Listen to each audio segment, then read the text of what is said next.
Pour expliquer la suite, je dois présenter le fonctionnement de deux modes d'assiette du pilote automatique. Commençons par le changement de niveau. Lors d'un changement de niveau, si le sélecteur d'altitude du panneau de contrôle de mode est réglé sur une altitude inférieure à celle à laquelle l'avion se trouve actuellement, l'automanette va réduire la poussée au ralenti, puis passera en mode maintien une fois le ralenti atteint. Le nez de l'avion s'abaissera suffisamment pour produire un taux de descente qui maintient constante la vitesse sélectionnée sur le MCP. Si vous choisissez une vitesse plus basse, l'avion cabrera le nez pour diminuer le taux de descente et maintenir cette vitesse. Mais la poussée restera au ralenti et en mode maintien. Lorsque l'automanette est en mode maintien, le pilote peut régler manuellement la poussée, mais l'automanette ne l'ajustera pas, même si la vitesse devient trop faible. C'est un détail qui vaut la peine d'être retenu.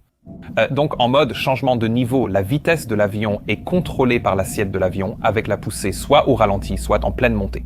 L'autre mode dont nous devons parler est la vitesse verticale, que le pilote en fonction avait annoncé qu'il utiliserait pendant l'approche.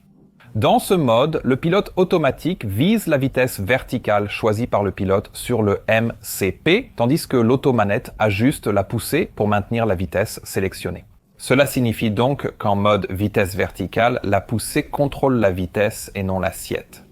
À 11h23, le pilote surveillant a suggéré de régler l'altitude du MCP à 1800 pieds et de descendre lentement vers cette altitude. Visuellement, le pilote en fonction a accepté cela.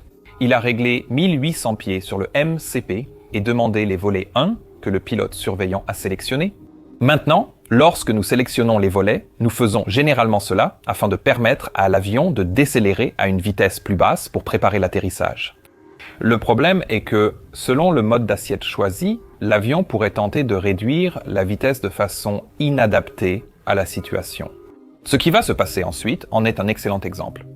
Le contrôleur Norcol a appelé l'avion pour demander une réduction de vitesse. Le pilote a alors sélectionné 180 nœuds et a demandé les volets 5. Toujours en mode changement de niveau. Vous vous souvenez comment il réduit la vitesse? Il le fait en levant le nez. C'est exactement ce qui s'est produit. La vitesse verticale est passée de 900 à environ 300 pieds par minute. Pourquoi est-ce un problème? L'avion était auparavant sur le bon profil de descente, peut-être juste un tout petit peu haut. Eh bien, en faisant cela, les pilotes placent maintenant l'avion dans une position où il se retrouve de plus en plus haut par rapport au bon profil de descente. Dans le cockpit, sur l'écran de navigation, un petit instrument s'appelle l'indicateur de trajectoire verticale. Cet instrument indique précisément si l'avion est trop haut ou trop bas par rapport au profil optimal